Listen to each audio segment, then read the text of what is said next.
US presidents, once they leave, get a certain pass on some things, but has this just made Donald Trump more likely to run in 2024?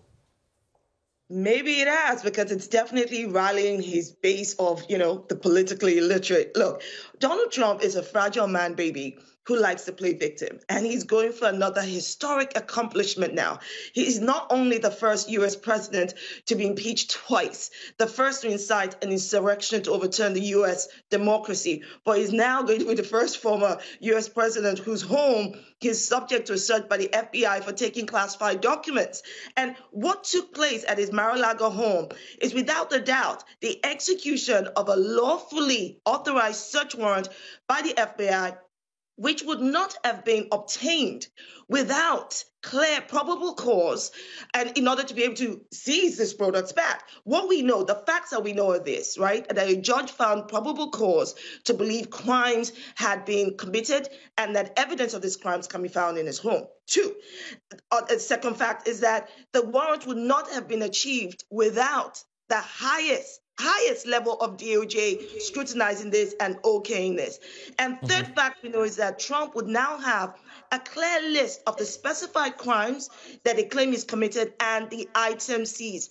It is within his right to share this information, but he's not doing that. Instead, what Donald Trump is doing is weaponizing misinformation with his press release, using dog whistle words like raid and occupy and siege, none of which happened. What happened was lawful execution of a search warrant by the FBI. OK, Shola, let's get Scotty's perspective on this. So, Scotty, I mean, a lawful execution by the FBI. And as Shola points out, this will have had to come from a judge who will have had to have probable cause to allow these agents to go into Mr. Trump's home. Good morning. And I wish that I had as much confidence as Shola has in the Department of Justice and this Biden administration. But unfortunately, as we've seen, not only the last 2 years since President Biden came into office, but the last 6 years, that the DOJ has done everything they could to target, including changing things to obtain FISA warrants with no absolutely accountability happening. So they continue to be just another wing of the Biden administration to go after political opponents. They've gone after multiple people that were part of the Trump administration, including those stopping them at the airport, like Gestapo style. Others, just like Steve Bannon, we saw what they did to... I mean, Scotty, sorry to interrupt. We don't have loads of time, but I want to pick you up on that. The Biden administration say they had no knowledge of this until it happened, until they saw it on TV.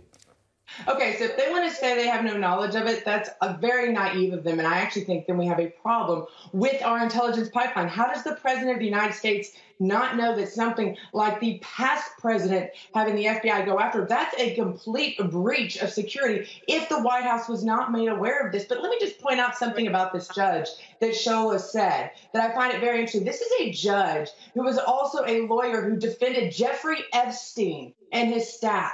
And so once again, we have seen it multiple times in the United States that these judges are just in it. And just like a few weeks ago when the liberals and the Democrats were claiming the Supreme Court we're not seeing things blindly like the eyes of justice. In this case, once again, I hate to feed them back their own medicine, but this is very obvious that this was a political move made, or else it would have been executed when President Trump was there. It was a raid. What else do you call when you have 8 hours of federal agents carrying AK-47 surrounding a property, not letting anybody else? There's no other definition but Thank a you, raid.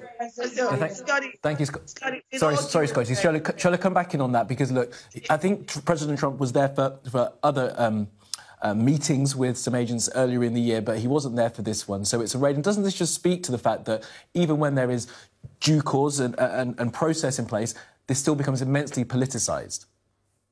Absolutely. Look, all due respect to Scotty, as always, but the point is everything you just said there is just word salad. It does not address the fact that that was a lawful search warrant. It doesn't address the fact that Donald Trump does have classified documents. Let me finish. I let you speak. It does not address that he has classified documents he has no business having, that the former president of the United States is not above the law, and that it is not unusual for search and seizures to take place without the person themselves being in the building. And yes, Mar-a-Lago, from what I can see, is a huge compound. Why would they not have the necessary personnel to do the searches? And everything you're saying about, Biden not knowing about it, irrelevant. The point is, this is what separation of powers is called, right? The judiciary and the criminal justice system should be able to act independently of the executive. Bottom line is this. Donald Trump, this is what Donald Trump did, and it is as a result of his action that the FBI took a search warrant, a valid search warrant, to get this information. Appreciate that, Shola. We haven't got loads of time. We've only got about 30 seconds left. So, Scott, I just want to give you a final thought on this, if you can. I mean, just address that. Why did Donald Trump hold on to these boxes for so long? Well, it's interesting because we just convicted Alex Jones here of spreading conspiracy theories, and that's exactly what Shola just said, was a complete conspiracy theory because we have no idea. We have this thought that there was possibly a breach of security materials, but we don't know if that's actually top secrets or if that's the recipe for potato salad from the White House chef. I'm sorry to interrupt. Scotty, Hughes, Shola, Moss, Shamabilu, I appreciate your time, both.